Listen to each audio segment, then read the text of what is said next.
Welcome to the first Imperfect Citizens Podcast. I'm your co-host, Simon Duffy, and I've got with me here your other co-host, the amazing, fabulous Glyn Butcher. Glyn, how's it going? Absolutely brilliant, Simon. I'm glad that we're here today doing our podcast. This has been a thing that's been on our minds for a long time when we sat in a pub in Nottingham at a big local event. To actually be sat out here now and bringing it into reality, I feel wonderful.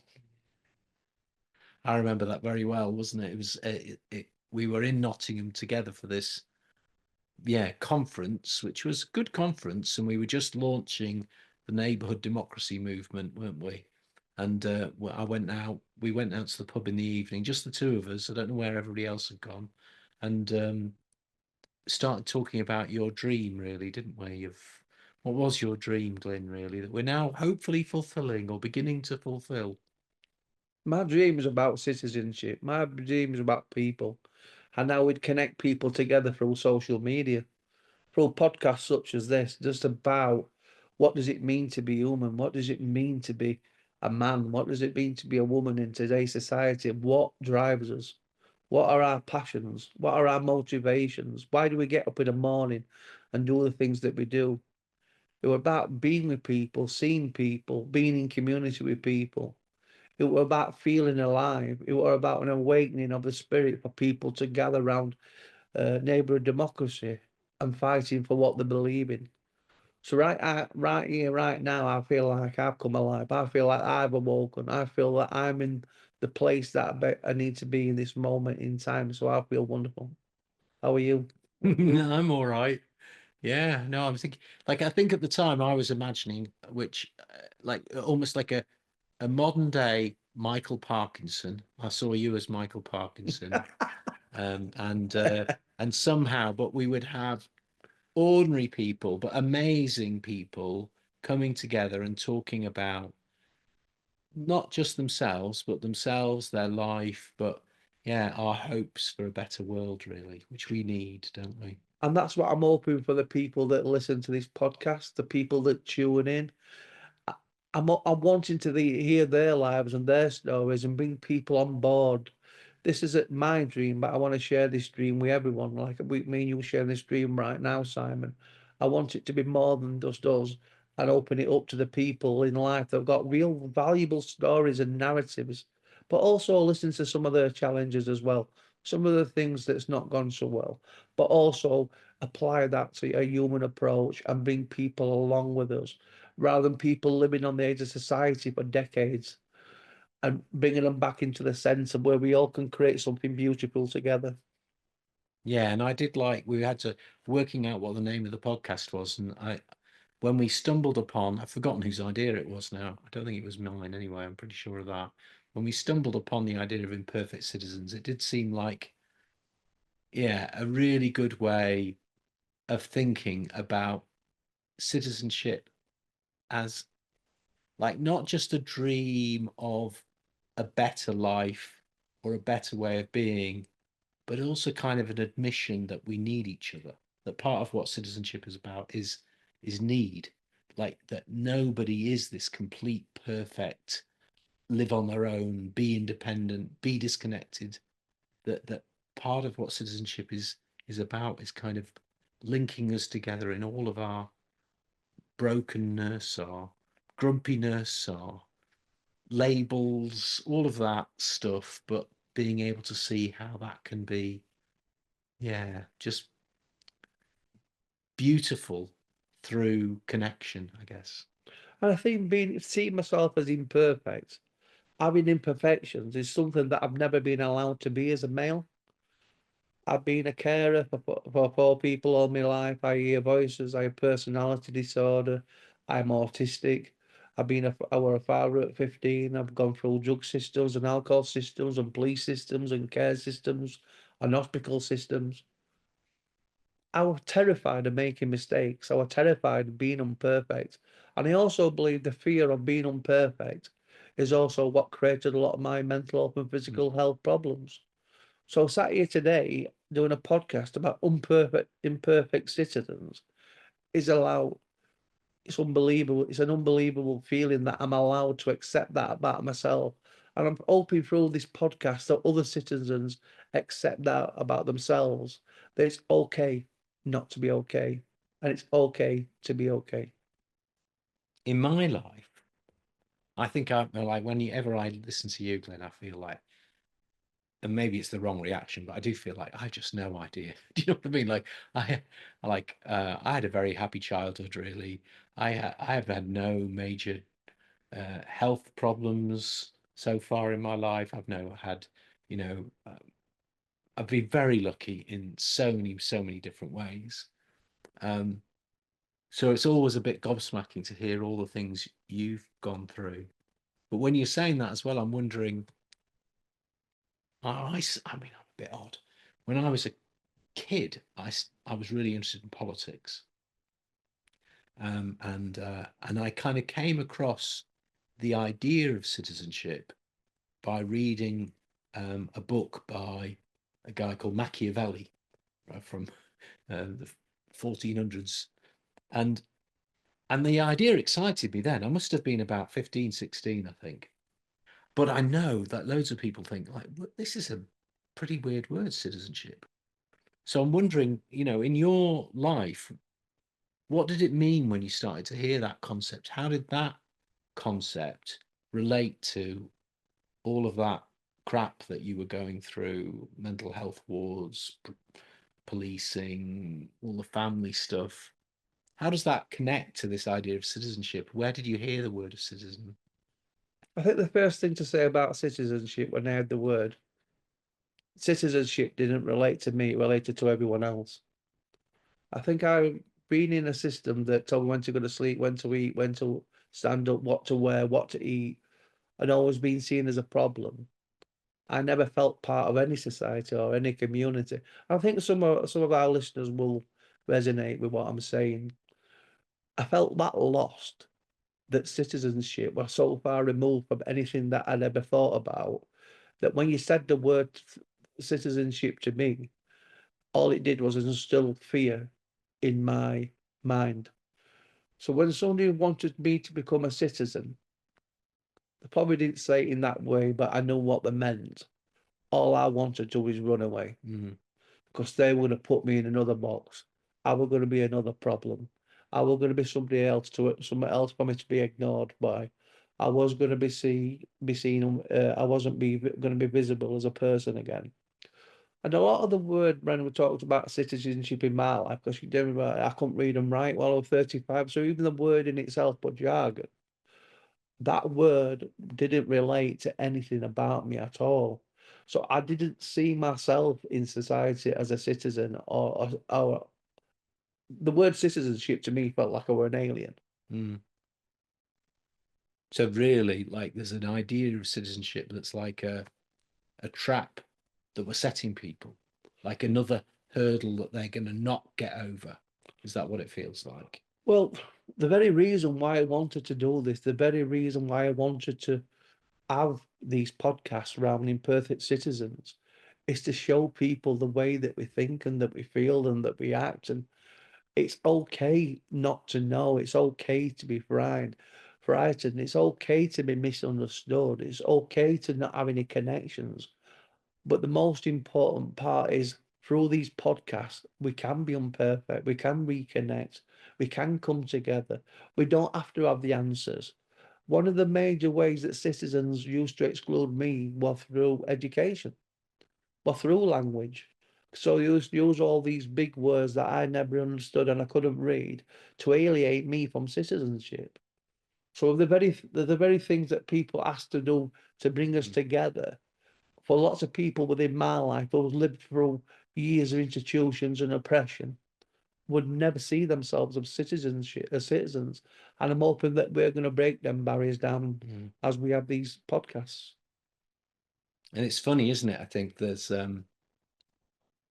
like in some of my work, there are people who like so a lot of my work has been around people with learning difficulties and their families.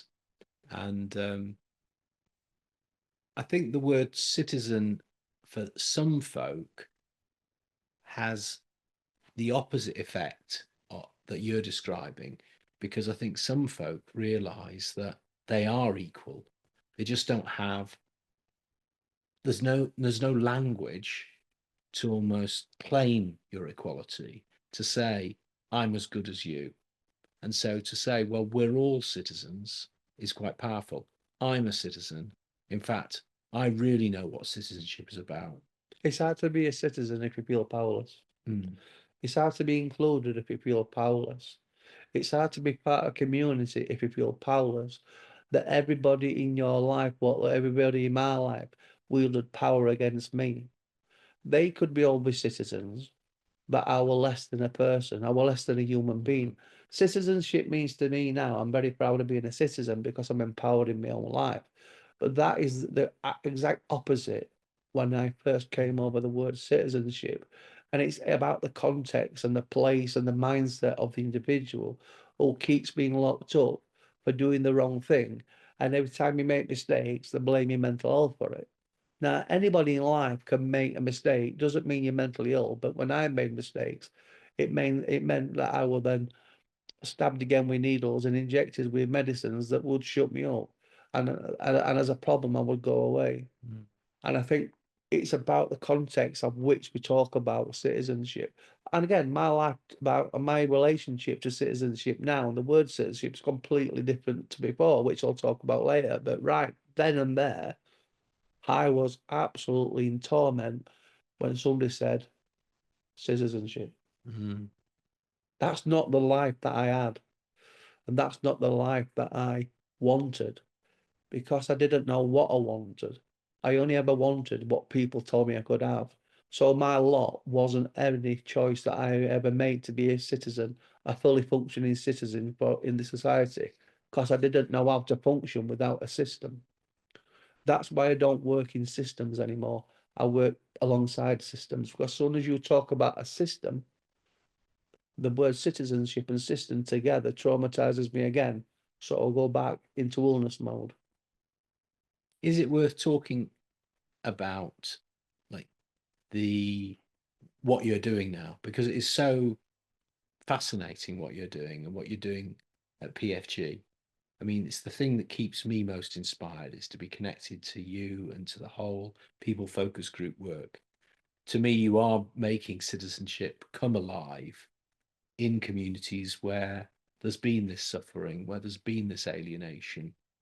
So I don't know, Glyn, what's the simplest way of describing the work of PFG? When you're a director, aren't you, of PFG?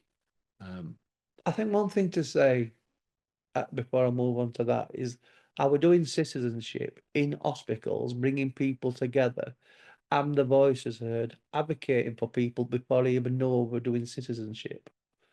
Being at People Focus Group as a director has shown me that.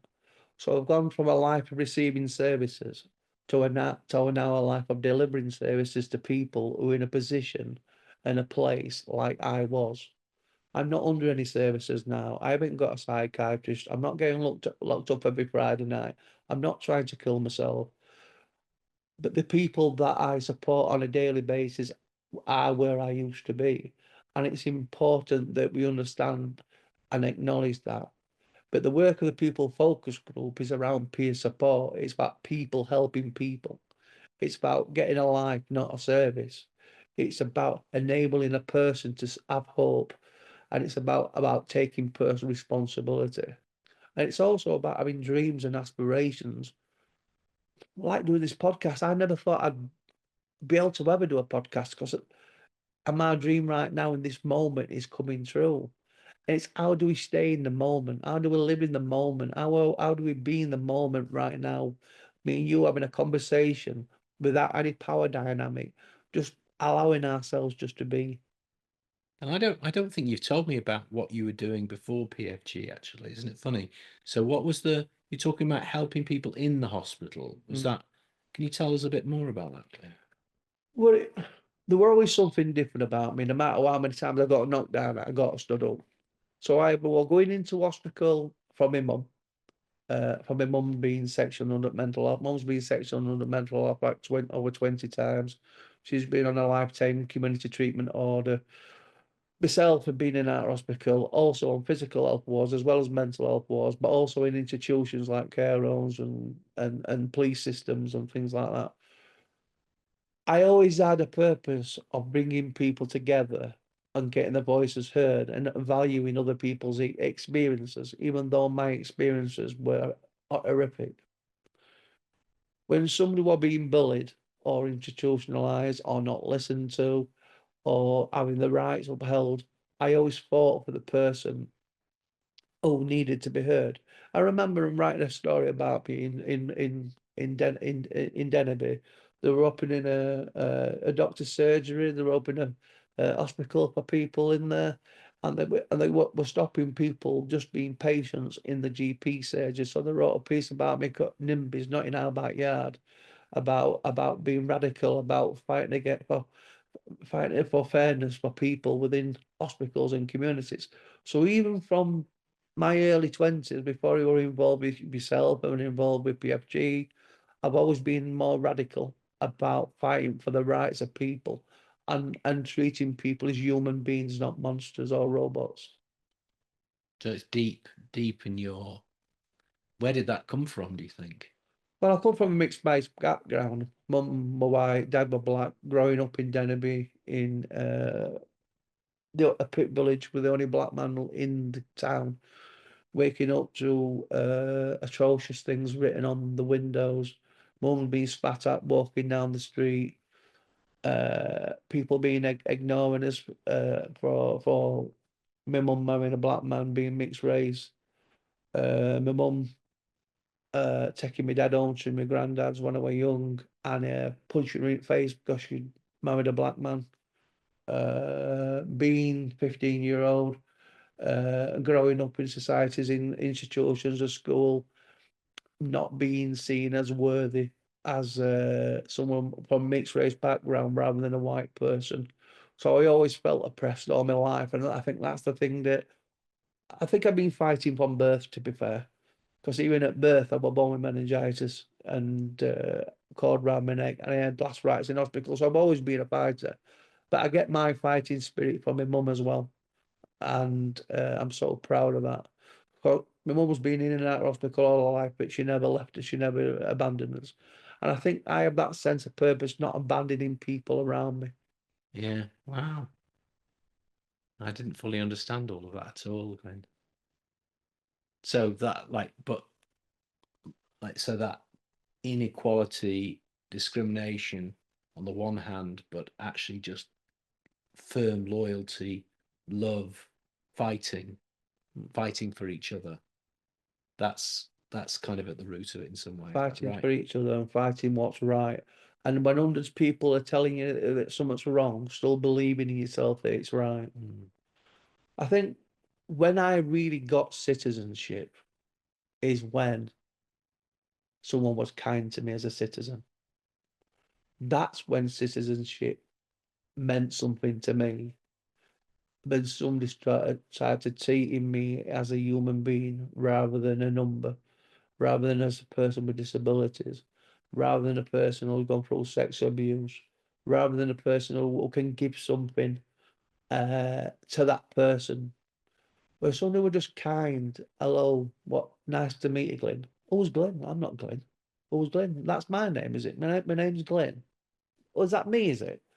I know that sounds crazy, but I didn't even know my own name because I'd been in the system that long. I didn't know where I started and the mental health services began. What, am I allowed to have a thought? Am I allowed to? Well, I can go into a kitchen and make a cup of tea. I can't make a cup of tea. We're not allowed in the kitchen. Go on, make yourself a cup of tea. It's, right now, it's very emotional that even I couldn't even think that I could even make a cup of tea. I couldn't choose my own clothes what I was going to wear. None of us could have chose our own clothes. We had the people just giving us clothes that we could wear. I couldn't wear a red top or a blue top or a green top or orange top. I couldn't wear shoes or I had to wear what people give me. So actually the very basics of being a citizen and somebody being kind saying, would you like to make us a drink? Would you like to make a sandwich? Where would you like to live? What is your name? The very things that people take for granted, that wasn't my normal. And when somebody just started treating me kindly. It was really alien to me. But also, it also sparked something wonderful within me. And that's why I'm sat here today, because I wanted more of that. So we've had a pandemic of COVID-19. Now we're creating a pandemic of love, care, compassion, and citizenship. And that's what stirred at me, that somebody planted a seed, and that seed over time has grown with people like yourself and Kelly Hicks. And was there a breakthrough moment when you came into contact with PFG? Is that right? Or Yeah, that was 15 years ago. I was in a boardroom at St. Catherine's, boardroom one at St. Catherine's House in Baldy, which is our mental health provider. It was called Dash at the time. It weren't even called our Dash. It weren't a foundation trust. It was just a trust. It didn't deal with Rotherham at the time. It just dealt with Doncaster and Scunthorpe. That's how far back we go. And I was sat in the boardroom. Kelly Hicks came in the room, the director of the People Focus Group, and she talked about this organisation that treat people with kindness and love and compassion, and empowered people's rights and empowered people to have a say, and were advocates for people. And I'm thinking, wow, wow, wow, wow, wow. How do I get some of this? So I pointed to her and said, can I come? Can I go there? And she says, yeah, it's for anybody. I says, what? Can I really come? You're going to let me come to that? She says, yeah. Anyway, she gave me the address, and I think it was the weekend. I were there probably Monday. Couple of, I think yeah, definitely on a Friday. And I went on the Monday, and never left since. But they were always touch and go where we were going to stay at the time, because all these people were being kind to me, and I didn't know how to accept people being kind to me. It were all alien. But now, like I said, I'm a director of the organisation 15 years later, and I'm so proud to be alive. I spent most of my life wanting to be dead every day, trying to self harm and commit suicide. And now I want to live every day, and I treat every day as my last, because I was given lots of chances. And I'm doing the podcast today and working with PFG and working with Sisters and Networking yourself, Simon, isn't a job for me, it's a calling. I'm called to do this work. I'm an evangelist to do this work. And that's why I'm sat in this chair. yeah, there is a kind of magic in the air, isn't there, Glyn? I don't know what everything means, isn't it? But my first experience of PFG was magical, and I've never wanted to let go, even though my job involves all sorts of weird things, working on the other side of the world, lots more writing and talking. But there's something special when you go over to the wellness center or the young people's group, and it's like love in the air, isn't it? I think the problem for me though, Simon, at the time is I have to pinch myself and I want to go back to the bad things that happened to me. Not because I really want to go back to them, but sometimes I feel as though that I'm waking, I'm in a dream, and I just want somebody to wake me up, because I felt so lost and so abandoned. It's hard for me sometimes to realize that this is okay, Yeah. and it's okay to be me, and it's okay to just believe that this is real. So there's been a lot of times in my life that for the last 15 years I've had to really challenge myself to go back, because my life was such chaos that I was addicted to chaos. And when you go to somewhere where people care, love, nurture you, want you there, ask your advice, ask you what your dreams are, just want to involve you in normal things, it's hard to comprehend that how far I've come on this journey. And sometimes, even right now, I'm thinking about I need to pinch myself. This is real, because this is a dream that I've had for so long, and right now it's become a reality. So even in this moment, I'm getting a bit nervous and a bit shaky, but not in a negative way, in a real positive way. But that actually I can start believing. I can start believing it's okay. And at PFG, they've enabled me to believe that it's okay, and it's okay to be who I am.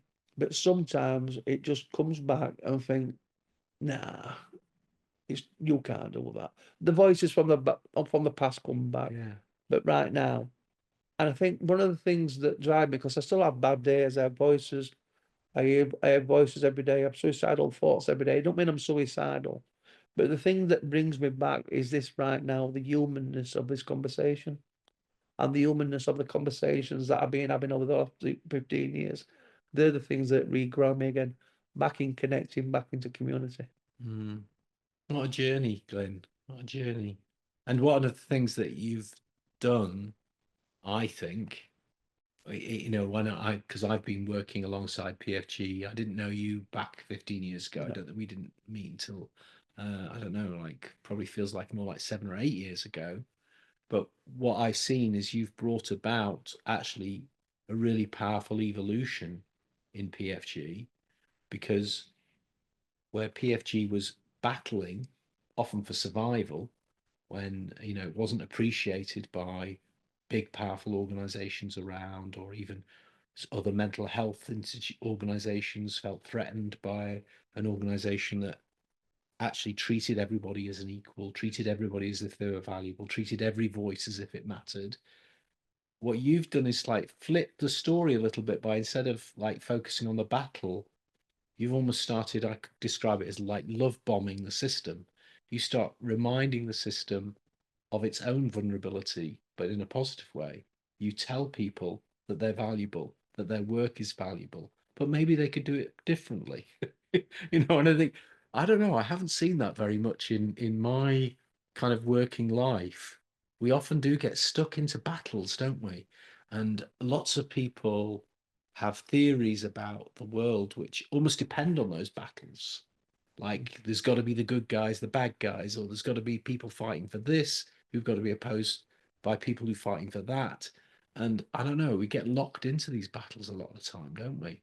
And we think it was really, I mean, how did you do that really? Was it just a natural instinct, or did you have a strategy? No strategy involved. The first thing that I had to do is be kind to people. Because I had lots of people in my life who did bad things to me, but they didn't have bad intentions. So one of the first things that I needed to do is forgive. I needed to forgive myself for injecting myself with drugs, getting drunk, alcohol, gambling, all the things I'd done in my life to enable me to forgive others. I also had to learn not to hate, because as much as I hated other people, the hate was worse for me because it engulfed me all my life. I felt stuck. I Mm, felt as though I couldn't move anywhere. I kept going round and round a system that I know now the system was the problem. And that's why I said earlier on, I've took myself out of systems.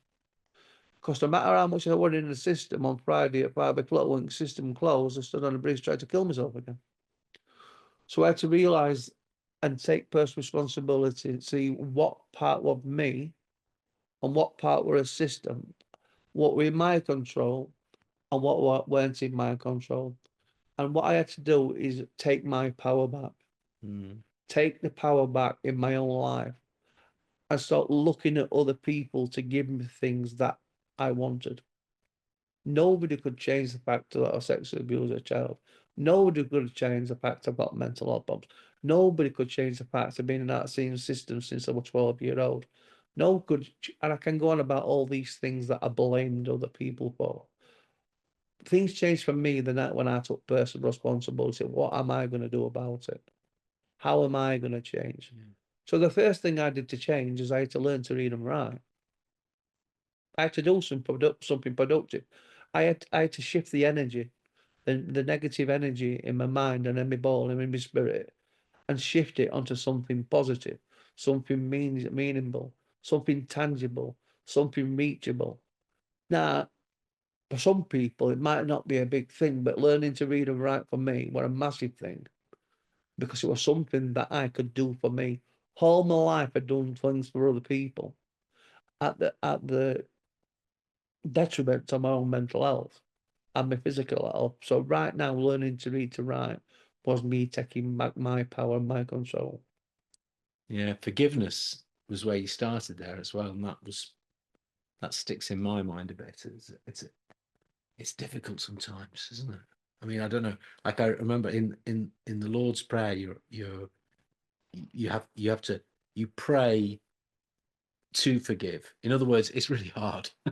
just as you pray for food, you're praying really to have the capacity to let go of the things you've done and to let go of the feelings of hurt that other people of things that other people have done with either good intentions or bad intentions even.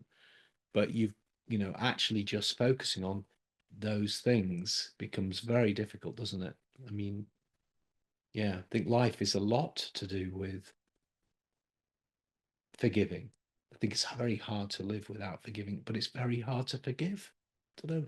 And it's also very hard to give on different days at week and different times of year and different times at month. Because at certain times at year I don't forgive anything because there's certain times in my life that I'm that traumatized for years and years of trauma that I revert back to that trauma-like state. So at that time, there's no forgiveness in me, only hatred, because I've gone back into that mental state. But I think the difference now is I'm not in that mental state as long as I used to be, and I'm able to bring myself back round. And that comes back to the question: when I'm having a bad day, what do I do? So having a bad day now, I think of anchors. So this work today, it was a new anchor for me. So when I'm having a bad day, I'm thinking about the podcast that I created with yourself. This is going to be one of my anchors that'll anchor me back into myself. So when I'm mentally ill, I come out my body looking at me as though I'm looking in, as though it's like a slow moving picture. That will always happen to me. One of the things that about me, about recovering, about the dealing with the things in my life, I accept that it's going to happen again. But I also accept now that I'm more in control of it rather than it being in control of me. But the thing is, we have to learn grounding techniques. So when I'm on a stage presenting to 10,000 people or 50 people, I have a circle that I stand in with blue water, with sun coming down, with a dolphin. And no matter where I walk on that stage, that dolphin, that water, that circle walks with me. And that's the same me doing this podcast right now. I've had to ground myself in the things that I know that keep myself. And again, this environment that we're in today is a psychologically safe environment. There's a psychologically safe conversation. We're a psychologically safe friend. All these things enable me to be my best version of myself today. Is there a dolphin in here now, though, Glyn? Yeah, it's around me. It's always around me when I'm doing things like that. Oh, It's around me. I've got a circle in the dolphin, no matter oh, where I go. That's right. what I do. It's about mindfulness techniques, and I suppose I've learned some of these things. And I think I still hear voices like I did 30 years ago, 40 years ago. I still have suicidal thoughts like I had 30 years ago. The difference is I'm in control of it now instead of them being in control of me. Yeah. I'm thinking, I don't think I have to. I was out in the garden at the weekend. I think that's my grounding. Get Yeah. my hands dirty, planting things in the ground. That's what, So listening to music. Maybe that's what really music, helps I me. love music. And again, that's a thought question to ask our listeners today. What is your grounding techniques? What grounds you when you're stressed, when you're anxiety?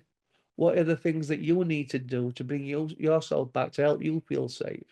Because this podcast is about educating each other and learning. So we want to hear about what your techniques are so we can apply them to our lives and you can apply the things that we've learned to your lives. So this is that's the end of the, what should we say is the end of the Imperfect Citizens Podcast, episode 1. Maybe this is what it is. And so thank you for listening to Glyn and I. Glyn, what are your final thoughts before we close down? Thank you for being there. Thank you for listening. Thank you for connecting with each other. But most importantly to me is remember, you matter too. Thank you.